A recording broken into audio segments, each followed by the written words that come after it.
resume the recording. And then as people jump in, I'll let them know I'm recording this session so anyone can go back and review it. And then Dr. I has graciously sent me all the material that he's going to cover today. So I'll also post that on the website so everyone can go back and access PowerPoint and all that fun stuff. But I'm actually just going to go ahead and let Dr. I take it away. All right, thank you so much. So my name is Dr. I. My last name is actually Ikonomopoulos, but I know that's a mouthful, so you can call me Dr. I. And I'm an assistant professor in the Department of Counseling and Educational Psychology.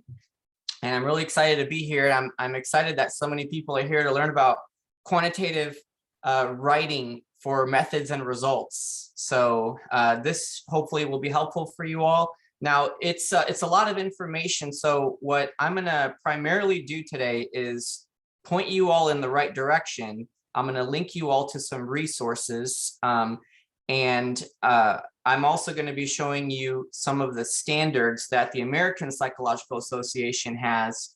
I have my APA manual 7th edition here with me. And that's because the APA manual is helping me with the writing style of my profession, right? And you may have a different for your profession, but I hope that the standards that I'm going to go over, will be beneficial to you all. But these standards with the American Psychological Association, these are the journal article reporting standards for writing a methods results and writing the results section. So for writing a methods section and a results section. And I'm going to show you where I get those standards. I'm going to put it in the chat, and I'm going to share my screen as well. But this is a website that has those standards available for you all so you can see. And that's actually where I got a lot of the resources that I sent you all to. So I'm going to share my screen and show you that web page.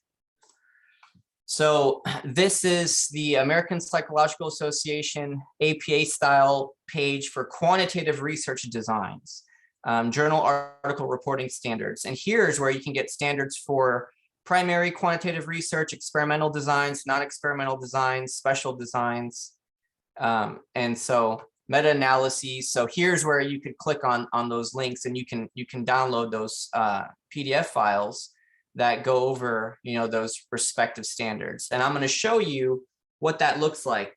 So you have different ones for the different types of designs that you might be pursuing based off your research interests and your research questions. But if you see here, I have downloaded an example here of a table for the journal article reporting standards. And here it goes over the reporting standards for your title page, your author notes, your abstracts, your participants, your method, study method, findings, conclusion, and all that stuff. So it has a lot of really good information for you, and what exactly you would include for your methods section. So you can see the inclusion and exclusion criteria, participant characteristics, sampling procedures, sample size, power, and precision. And I plan to go into that more in depth now. And that's what I am going to share with you in a second here. I have a PowerPoint that I'm going to share with you on that. And then we're going to look at some examples for actually writing the results section, if time will permit for that. So I have another great resource too that I'll link you to in a second when we get to the point where we are going to talk about how we would write a results section, write a methods section and a results section. So I'm going to go ahead and share my screen now.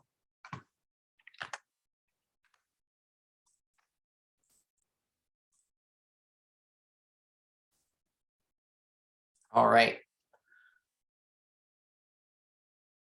So I'm going to jump straight to the methods section.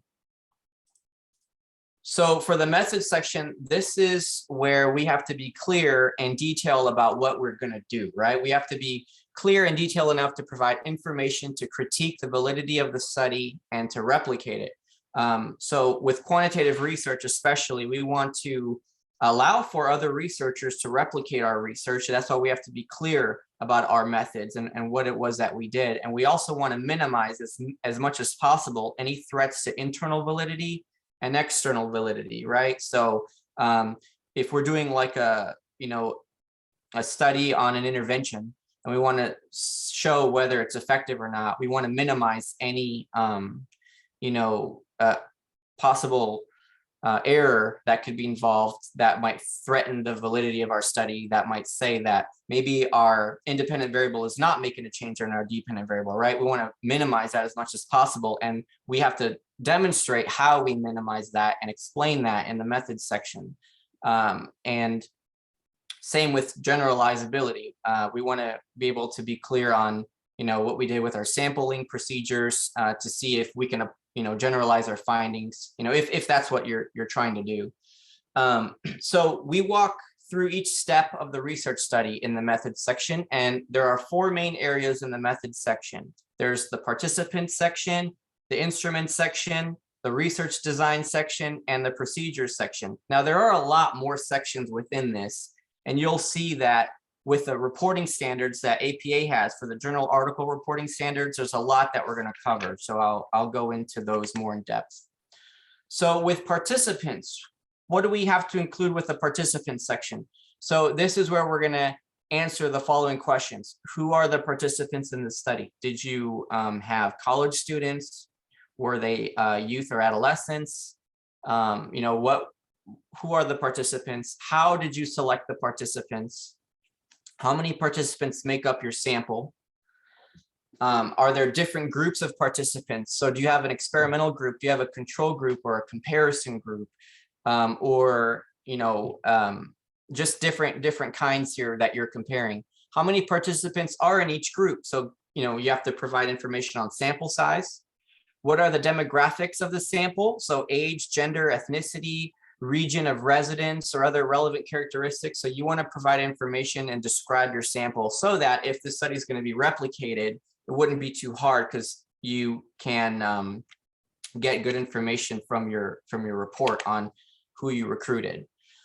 The measures section is an important one, of course. This is where we address each construct or variable that we're describing in our study. And what instruments did we use to measure these variables? So this should include the full name of the instrument, the authors, the appropriate citations, previous evidence of reliability and validity. So how did they validate the, did they do any procedures for validating the psychometric properties of your instrument or the biometric properties of your instrument? Information about the sample on which it was normed. So how many participants was this instrument itself normed with? Number of items in the measure? What kind of scaling did they have? And then for research design, identify the research design that's being used. So was it a within subjects design, between subjects design, single case research design? Indicate how the variables are organized in the study in order to answer the research questions. And then is the design correlational, ex post facto, causal, comparative, experimental? So let me I'm gonna go through the procedure section too, then I'm gonna go more in depth on what we have to put in the methods. So for procedures, we also provide the reader with a detailed step-by-step guide for how the study was conducted. What did we do? We describe precisely what was done and when and where, and how each step was completed. So it's also important that we include where, because that might not be easy to replicate, right? And we want to describe the conditions or the setting that a study was being conducted in. Include how the participants were contacted, how were they recruited, how informed consent procedures were done. Was there parental permission at all that was necessary, depending on your participant's age? How the instruments were administered and in what order, instructions that were given to the participants, how experimental conditions were manipulated. So now I'm going to go into more depths on the JAR standards that I was saying before. So you want to have inclusion and exclusion criteria described in the beginning of your study. So for reporting inclusion and exclusion criteria, including the restrictions based on demographic characteristics. So for example, maybe you are doing a study on a counseling intervention, and I'm going to speak just from my counseling mind right now, because that's the scope of my study, right, or my practice. So if you're doing a study on a particular intervention, maybe the exclusion criteria would be that they couldn't be younger than 12 years old, right? Or they couldn't be older than, they couldn't be older than 18. So you have to describe the exclusion criteria and the inclusion criteria. What would make them eligible to participate in your study. Restrictions can be based on demographic characteristics. They could be based off of anything like that, mental health status, for example. So for reporting your participant characteristics, you have to report major demographic characteristics. It's very, very helpful to do this. So your age, your participant's age, their sex or gender, their ethnicity, socioeconomic status, those are typically the major ones that are reported. And important topic specific characteristics too, like let's say you're doing an educational study, were they at a certain grade level, or was there a certain achievement level that they needed to have in order to be, participants in your study? Continuing on with the methods section, we're going to go into the participant characteristics. Also, like with animal research, you might have to report the genus, species, strain number, or other specific identifications, like the name and location of the stock designation. Give the number of animals and the animal's sex, age, weight, physiological condition, genetic modification status, genotype, health immune status, previous procedures to which the animal may have been subjected. And so these are recommended guidelines as well for animal research. So then you're going to go into your sampling procedure. So here's where you're going to describe the procedures for selecting your participants. How did you select your participants? Sampling method, if a systematic sampling plan was implemented, did you have a systematic plan in place? What were your sampling procedures, right? Percentage of the sample approach that actually participated. So maybe you tried to recruit 100 participants, and that's how many you approached, but only 70, or so, 65 actually agreed to participate. So you want to include that information, and whether self-selection into the study occurred, either by individual or by units, such as schools or clinics.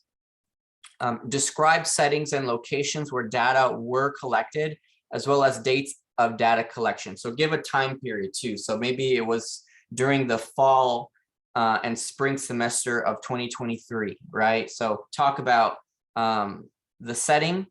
Was it like in a clinical setting? Was it in an educational setting? And then the location. So all this is all in those standards that I had showed you on where to find those. Sampling procedures continued. Describe the agreements and payments made to participants if possible. So maybe you're recruiting participants, and as part of the recruitment process, you're going to offer them a stipend, or they're gonna get paid, or they're gonna get a gift card or something.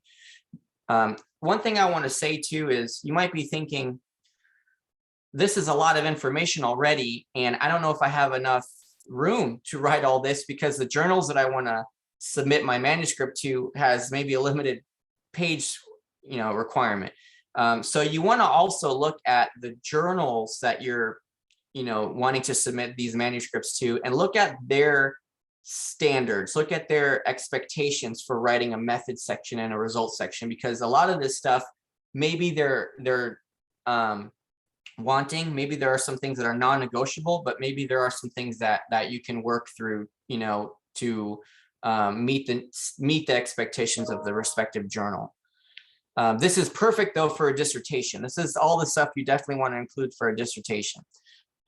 So also talk about institutional review board agreements, ethical standards met, safety monitoring. Talk about also your sample size. How did you establish your sample size? Was there a certain power analysis you ran for, like a priori power analysis, post hoc power analysis, sensitivity power analysis? What did you do? So describe your sample size and power and precision, including intended sample size, achieved sample size, and determination of sample size, including the power analysis. or methods used to determine precision of parameter estimates. And then also offer an explanation of any interim analyses and stopping rules employed. So what made you decide not to recruit any more participants, right? Maybe you felt like you would have data saturation or something. So here now we're talking about measures. We're not yet at the instrumentation portion though. We're starting to talk about assessment procedures, right? So here you want to define all the primary and secondary measures and constructs and covariates that you're wanting to measure, including measures collected but not included in the report. So maybe you have something that talks about like what was used for the inclusion criteria too. Maybe there was an instrument that you administered that made them eligible based off of a score that they had, you know, at a certain point in time. So you want to include that information. And then you want to talk about the methods used to collect the data. So who was administering the measures that you intend to collect data on, and how often were these measures collected? And then you want to go into the measurements, like the actual instruments. So describe methods to enhance the quality of measurements, including the training and reliability of data collectors. So maybe certain instruments that you are going to have require the administrators to have certain training, right? Maybe these are only level B or level C instruments. So, you know, they need to have a master's degree or maybe a license to administer these measures. Talk about any use of multiple observations. And then when you actually talk about the instrument now, here's where you're going to talk about a lot of important stuff. You want to provide information on validated or ad hoc instruments created for individual studies, like the psychometric or biometric properties. And we'll get into that in the next slide, but you also want to talk about masking. So did participants know what they were being administered? Report whether participants, those administering the experimental manipulations, and those assessing the outcomes were aware of condition assignments. So for psychometric properties now of your instrument, and after this, I'm gonna slow down and show you an example of an article with all these sections in it and how it's outlined. But for the psychometric properties, estimate and report reliability coefficients for the scores analyzed. So for your sample, so you might want to run, you know, a Cronbach's alpha and report those correlation coefficients for your respective data set. Provide evidence of convergent and discriminant validity where relevant. So this is also very good information to include regarding your instrument.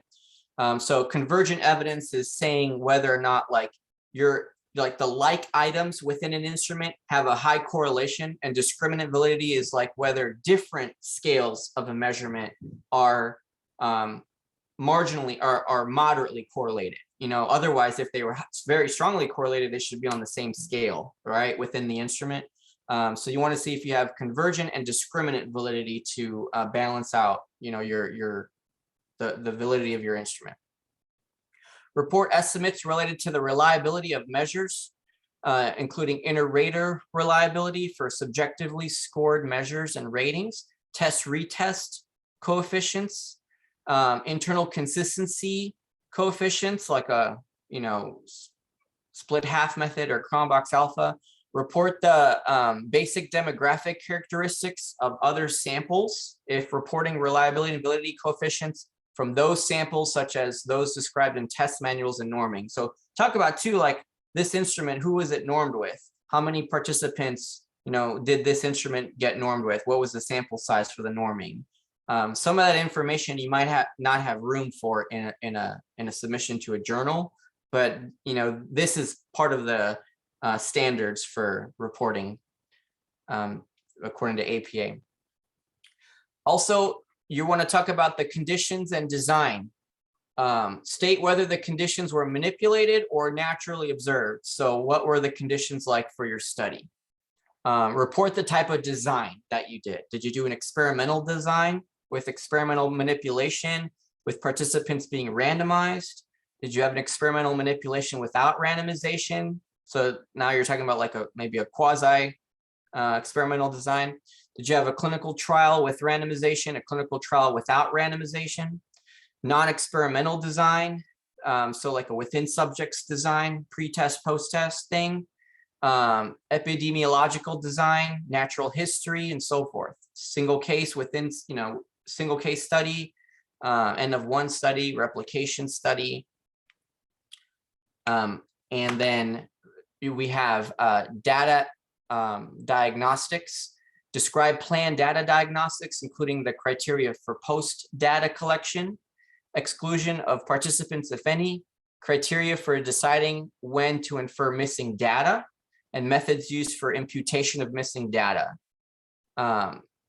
Definition and processing of statistical outliers, analyses of data distributions, and data transformations, if any. So did you have any missing data? Did you run like a sample mean statistic to maybe fill in the missing data? What analysis did you do for that kind of stuff, for preparing your data? And then you want to describe the analytic strategy. Describe the analytic strategy for inferential statistics and protection against experiment-wise error for your primary hypotheses, your secondary hypotheses, your exploratory hypotheses. So how did you account for error with this? So now I'm going to stop and I'm going to show you a manuscript example.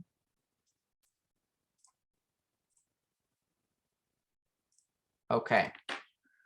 So here is a study I had done a while back on examining the treatment effectiveness of a university counseling program with college students. So I'll briefly read the abstract real quick, just so you can kind of get an idea of what this study is about. Then I'll go straight to the methods and results section. So in this study, we evaluated an academic counseling program called the University Turnaround Program, the U-Turn program, for college students experiencing mental health concerns and low academic achievement. We had 43 participants, 27 men, 16 women, college students who range in age from 18 to 25. We had 29 freshmen, 8 sophomores, and 6 juniors. 34 students identified as Hispanic, 2 identified as African American, 7 identified as white Caucasian or other. We had depression, generalized anxiety, and academic distress as it was measured on the CCAPS 34. It's a college counseling assessment of psychological symptoms.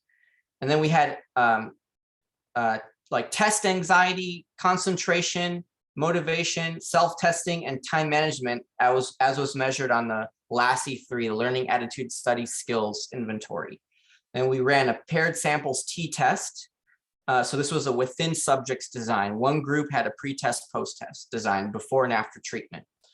And we had pretty good outcomes. So let me go down to the methods section and just kind of show you. So after the end of our lit review, here we would write, basically like the statement of the problem and the purpose statement. And then we get into our method. So we say, given the importance of college students receiving access to emotional and academic support, we examine the efficacy of an academic counseling program called the U-Turn program to improve academic strengths, study strategies, and reduce mental health symptoms among college students attending a Hispanic serving institution.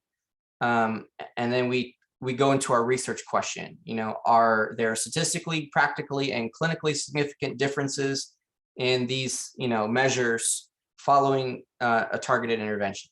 So here we say that we implemented a pre-test and post-test within subjects group design to determine the effectiveness of an academic recovery counseling program on reducing mental health symptoms and increasing learning and study strategies. We did not talk about here the inclusion and exclusion criteria. This would have been a good place to put that though, but this particular journal had a 20-page limit in a Microsoft Word document. So it limited what we can include, but we covered for the most part most of it. So then we go into participant characteristics. And here you'll notice that we talk about our sample size. We describe our participants, college students who are attending a Hispanic serving institution in a rural South Central region of the US.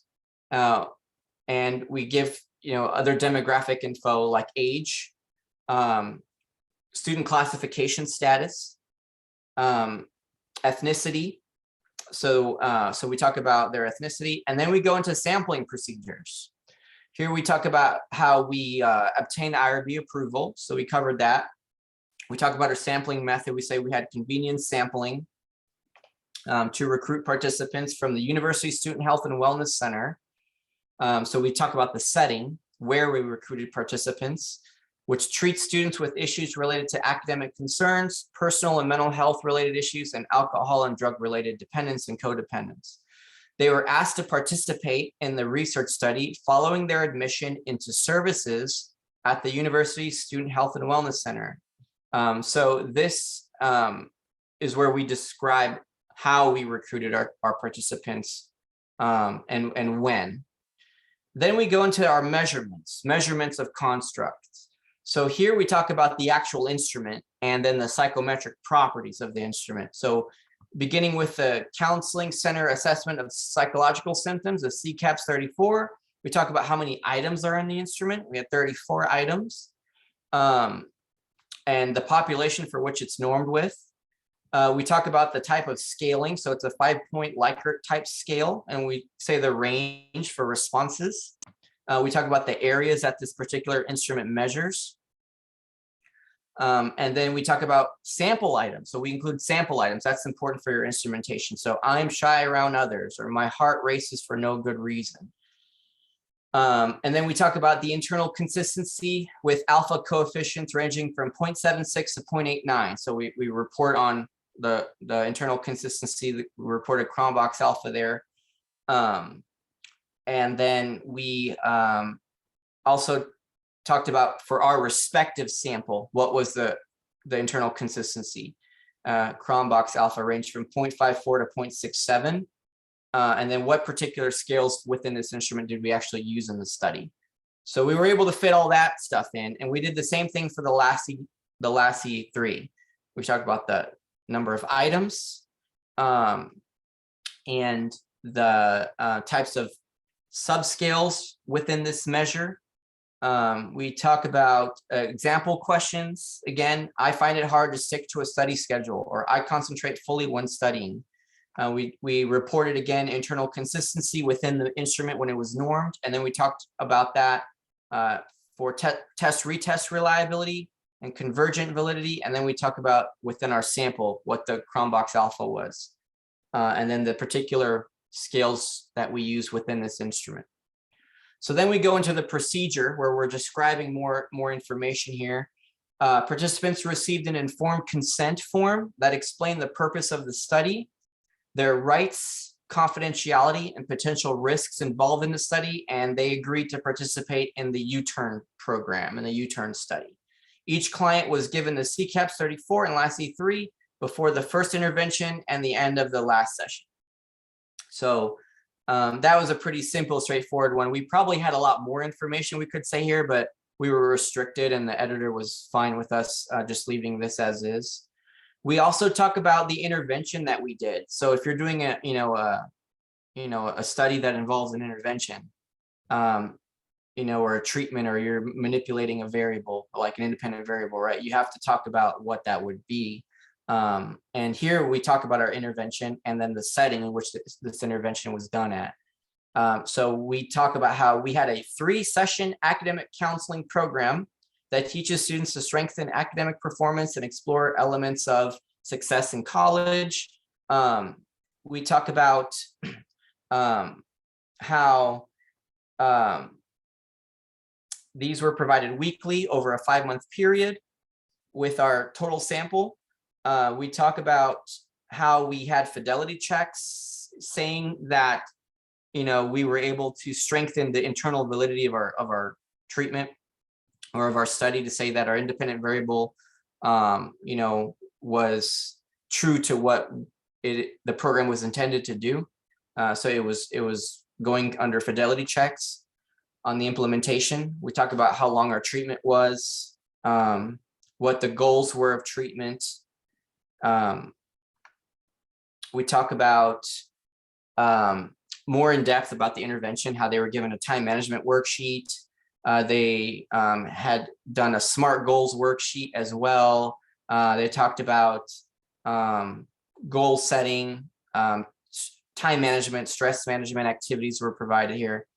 And then here we go now to our data analysis plan. Now we're still in the method section.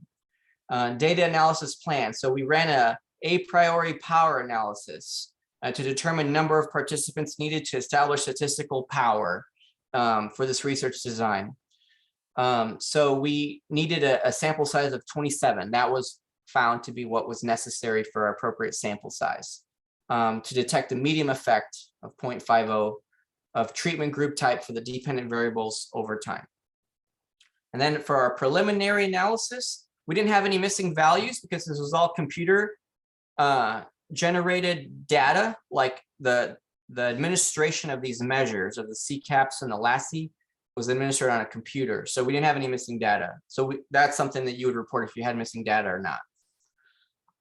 And then we talked about our model assumptions. We had model assumptions including normality, homogeneity of variance, those were met. And then we have a primary analysis that we talk about where now we're talking about like what we did, right? Before we get to the results. Results are coming up, but with primary analysis, we say here we had a 2 series of dependent samples t-tests. So we ran a dependent samples t-test on the CCAPS measure and another dependent samples t-test on the LASI. And here we're reporting, what variables we were running the t-test on.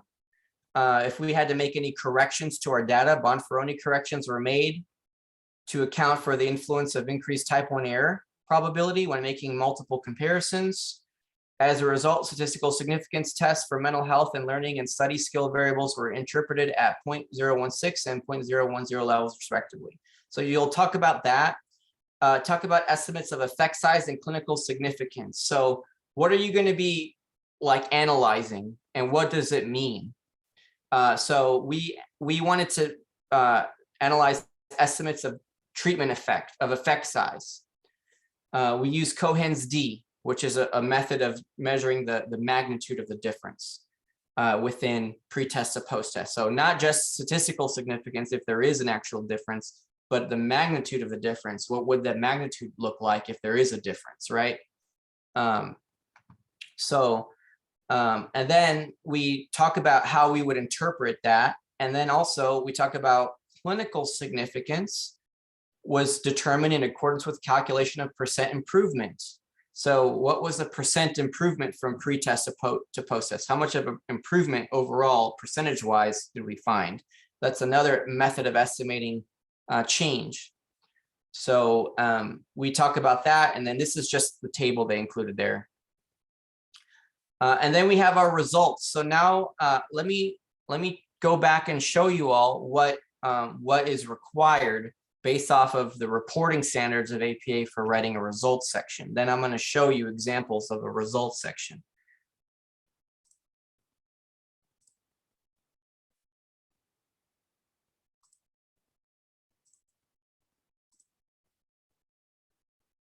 Okay. Any questions so far before I go into the results section? Okay.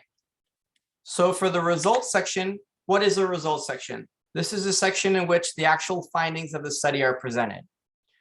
It's in technical language. For APA is real clear and concise on what you did. You talk about what statistical tests were run and the results of these analyses, they're presented here. A summary of the statistical results along with the statistical significance, effect size, and power should be provided. So we explain in the procedures part, in the primary analysis portion, what we wanted to analyze and why, and then now we report that. We connect the findings with the stated research questions and illuminate if findings support or refute your hypothesis. So the standards as part of the journal article reporting standards in APA they talk about participant flow. You want to report the flow of participants, including the total number of participants that was in each group at each stage of the study, the flow of participants through each stage of the study, including figures depicting the flow when possible. And all this is found on that website that I posted in the chat. And then recruitment, you want to provide dates defining the periods of recruitment and repeated measures or follow-up. You want to also report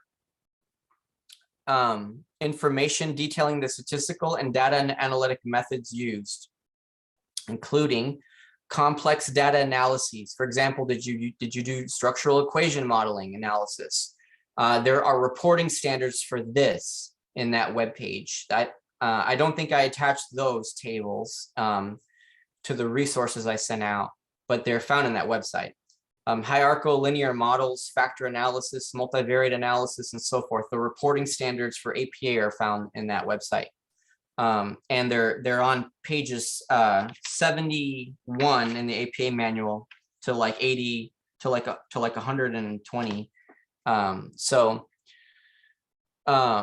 Details of the models estimated, associated variance and covariance or correlation matrix or matrices, identification of the statistical software used to run your analyses. So did you use SPSS? Did you use JASP? Did you use R?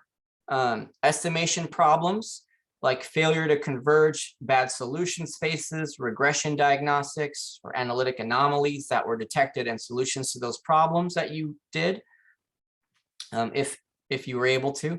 Other data analyses performed, including adjusted analyses, if performed, indicating those that were planned and those that were not planned, though not necessarily in the level of detail of primary analysis.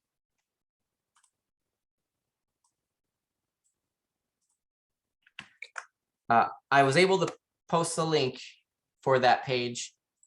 And then report any problems with statistical assumptions or data distributions that could affect the validity of the findings. So now let me take you back to that manuscript.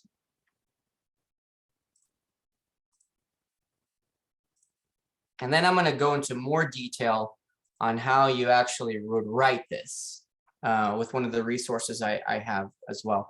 So here, for changes in mental health, I begin with just the one instrument first, the result of the one instrument first.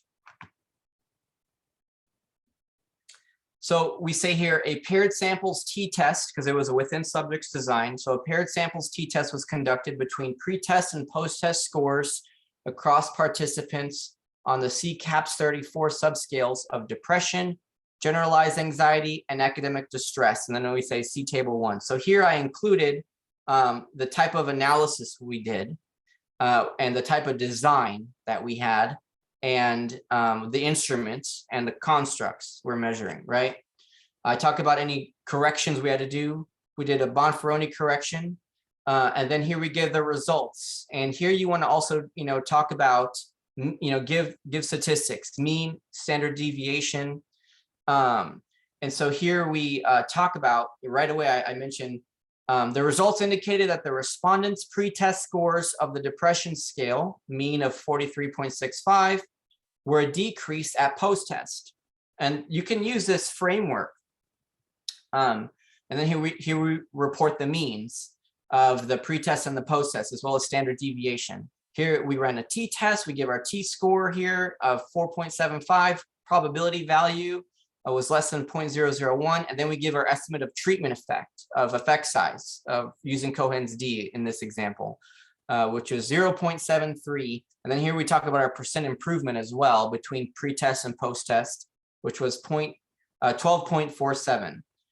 Interpretation of the related effect size estimate, d equals 0.73, was indicative of a medium effect, suggesting a change of 73% of a standard deviation unit from pre-test to post-test. So we cite that information as well. So we explain what that meant. Interpretation of the clinical significance estimate suggests that 12.47% improvement is not clinically significant, and we cite that as well. And then we go on to the next scale. Here we talk about generalized anxiety. We do the same thing. We give the T-score for that. We talk about the probability value, the effect size for Cohen's d in this case, and then percent improvement. And now we interpret that Cohen's d estimate, and then we also interpret the percent improvement. And we do the same thing here on the academic distress measure. And then we do the same thing for the Lassie on these measures. Again, we describe the analysis of paired samples t-test between pre-test and post-test scores. On the Lassie 3, we talk about the measures. We talk about the Bonferroni correction. And then we report the pre-test mean, the post-test mean, and standard deviations. The probability value, P was less than 0.001. D equals to negative 0.96, or for our estimate of effect size. Percent improvement is reported. We interpret effect size here. So here we have a large effect with this instrument. And then we talk about clinical significance with the percent improvement and what we found. 46.03% improvement represents slight improvement that is not clinically significant. So we do the same for all the measures. And that's what our results section consists of. But what I want to show you is a really good book that goes into a lot of depth on. So let me go back here. This is the book that I want to show you all. Practical. Oh, let me share my screen again. Practical approaches to applied research and program evaluation for helping professionals. So this book was written by Dr. Minton and Dr. Lenz. Dr. Stephen Lenz, some of you may know him. He used to be a professor in our counseling department here. And so he wrote him and Dr. Minton, KCA Badio Minton, wrote a wonderful book. And let me show you why I like this book so much. So if you go to like part 3 here, putting evaluation practice into motion, and I'm talking here about, let's see.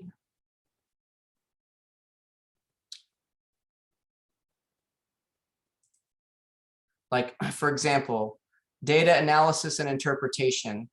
Okay, here you'll see he gives you a basic framework for whatever design you're doing. If you're doing a within subjects design, like pre-test, post-test, if you're doing a correlational analysis, like a regression, if you're doing a between subjects design, here he has an example for single case research.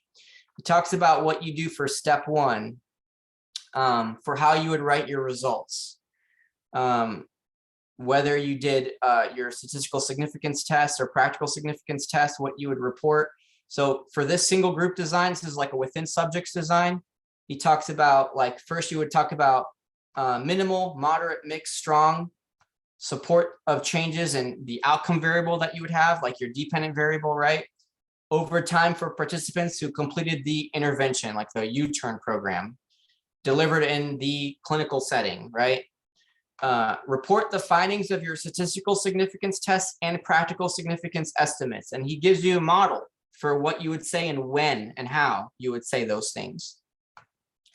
So findings of a paired samples t-test revealed that participants reported or did not report statistical significant increases or decreases in outcome variables at endpoint when compared to beginning point, at post-test compared to pre-test.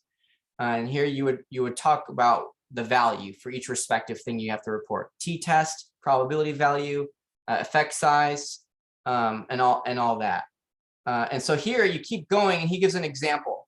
So here he gives an example of how he would write his results section. I'm saying Dr. Lenz because I know he wrote this particular chapter. But it says here, the findings from our evaluation indicated strong support for changes in anxiety over time for participants who completed the 10-week, MBSR program delivered in primary care. Findings from a t-test revealed that participants reported significantly fewer anxiety symptoms at program termination when compared to admission. And here he gives the t-score, probability value, effect size, estimate of treatment effect. You know, and he just follows this method here, and it's just really good. And I'm also going to show you, I typed this up for you all so that you can have this this example in a written format. If you don't have the book yet, I encourage you to get it. But here, you know, I have the steps. This is for reporting predictive design. So would be doing like a regression. You know, what you would include for reporting that. This is helpful when you write like your methods section. Well, this is part of the results. The methods section would be like following this. Here he talks about like ways you can write your methods section. So talking about your purpose, he said here, testing contributions of constructs associated with a DBTA framework for therapeutic change. They looked at predictors for change with variables associated with dialectical behavior therapy. So there were predictor variables and then a criterion variable for an example of regression, right? Related questions guiding the evaluation are changes among hypothesized mechanisms of change, mindfulness, distress tolerance, emotional regulation, interpersonal effectiveness, and parent-child communication. Those are the predictor variables. Statistically significant predictors of symptom improvement when completing the 6-week DBT program. To what degree, oops, sorry, I messed that one up. To what degree do hypothesized mechanisms of change, mindfulness, distress tolerance, and all the predictor variables predict improvement completing the 6-week DBT program? Here he talks about the design, multiple variable predictive model with 1 criterion and 5 predictors was used. Statistical and practical significance for model predictors testing using a simultaneous multiple regression analysis. And then here's how he would write the results for something like this, right? The regression analysis estimating the influence of predictor variables on therapeutic change in psychiatric symptoms resulted in statistically significant model. By the way, if you don't know what a regression analysis is when you want to see if you can predict based off of certain predictor variables, a criterion variable, like does campus support and parent support and peer support predict life satisfaction among college students? You know, and you would run a correlational analysis, but it would be a regression, multiple regression analysis in that example. So here you would say this finding, you know, here you would report the F test because it's an F test for a regression. You have the probability value, you have the R for regression analyses, you report R squared. What does that mean? Indicative of a large effect, small effect, strong association between variables. This finding suggests that model predictors account for approximately 60% of change among scores predicting therapeutic change among participants. Within the model, associated scores were distress tolerance, emotional regulation, interpersonal effectiveness, and parent-child communication. This finding accounted for 62% of change among participants' scores associated with the psychiatric symptoms and can be attributed to the ability of participants to mobilize DBTA skills associated with managing distress, positively modulating affect, interacting with users and with others in ways that preserve self-respect, and negotiating middle ground with parents. And then you talk about statistically significant findings, whether or not they were detected. So there is a series of things that you would want to look at when you are reporting results for the different analyses that you're doing, like regression or within subjects design or between subjects design. And then of course, this would be the example that I already showed you for the single group design.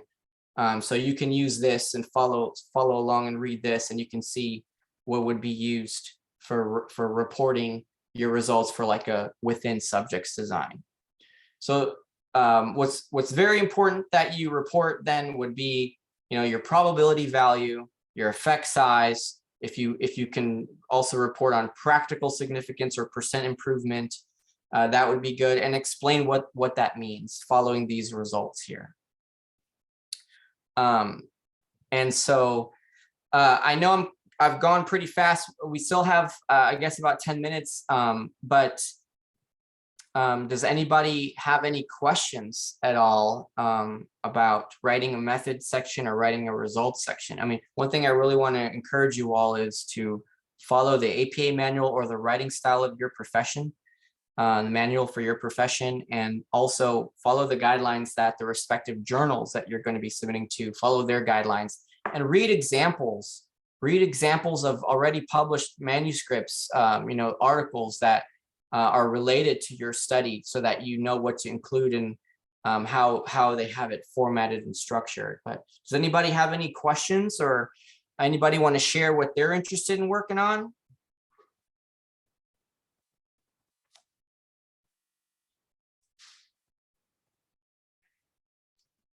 All right, well, I hope that this information was helpful. I know it was a lot that I showed you, but I think the resources, really, if you take the time to study the resources, really like study the journal article reporting standards, especially if you write in APA format, follow those standards that are outlined on page 71 and on that website. And then really just look to find examples about how these particular sections are reported. And I think you're going to find that to be the most helpful thing for you. And I hope that these examples would be useful, and you can utilize these frameworks provided in these examples for when you write your results section, if you do a similar analysis. Awesome. Does anybody have any questions or comments for Dr. I? I think I just have one question. How do you go about deciding what method of analysis you're going to use for a particular study? Yeah, so it really does depend on the research question first, and then from there, I would just continue to seek guidance and consultation on how that particular answer or that particular question can be answered, right? Because like for my example, I wanted to know whether or not our treatment program was going to be effective for this one particular group. And so since I know that I had one group, then I know that it would be a within subjects design, and I would be seeing if there's a difference between pre-test and post-test. So then I knew that I would be running a t-test because I only had one group, and I only had one, within one group, so it was within subjects. So I knew it was a paired samples t-test. And so you just kind of match up like, what is my question? What do I want to do with what I have? With my sample, with my particular analysis, and what would I run? So I hope that kind of helps. Now, if you had like a design where you want to predict to see if there's a relationship between variables, like can I predict, life satisfaction amongst college students based off of their peer support and also parental support and campus support? Then you would know that you'd be doing some kind of correlational analysis, but then you have to see what would be the best fit. That depends on how many criterion, variables you have and how many predictor variables you have and things like that. And so there's a lot that comes down to it. But a lot of these research books have really good examples of these kinds of questions. And then you can find the most appropriate analysis based on that. And in fact, that website for the journal article reporting standards has examples of experimental design questions and a flow chart. I'll actually show you a flow chart that I have. I included the flow chart in, it's like a decision flow chart. I included that flow chart in the resources, but I'll share my screen real quick. Okay. So this is a flow chart that I got from that website. And depending on, your study, if your study involved in experimental manipulation, then you'd follow the table 2 on that page. If your study did not involve experimental manipulation, then you could follow table 3 and then table 5. And it just is really great because then it tells you what you ought to report based off of your particular design. Good to know. Yeah. 'Cause I'm still, because that's what I'm gonna do for my dissertation as a quantitative.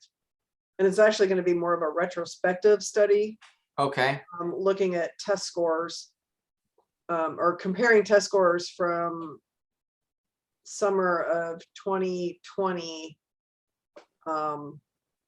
to scores of summer of 2019. Okay. So because it's like one 29 group, right? Right. Well, it's a different, it will be two different groups, but they're taking the same tests. But I wanted to look at a group that was in-person proctored versus online proctored, from a face-to-face cohort. Okay. Sounds like you'll be doing a between subjects design. So you'll have two groups that are independent from each other. And then you'll be running an analysis comparing the means of those tests that each group took. And so you can do a t-test, or you can do an ANOVA, depending on what analysis you want to run. An ANOVA would be like for 2 or more groups, like if you were comparing 3 groups, so 2 or more, you can do an ANOVA, and there would be different model assumptions you want to meet first for that, and then you could just do a t-test if you're just doing 2 groups. So Awesome. Thank you very much. you're welcome. Any other questions? No, All and I right. just want to remind everyone that if you came in late or you missed something, everything's been recorded and I'll post it up on the website. So you should have access to this. Sometimes it takes a little bit to download, so it may not be till tomorrow morning, but it'll be up on the website so you can access the full recording.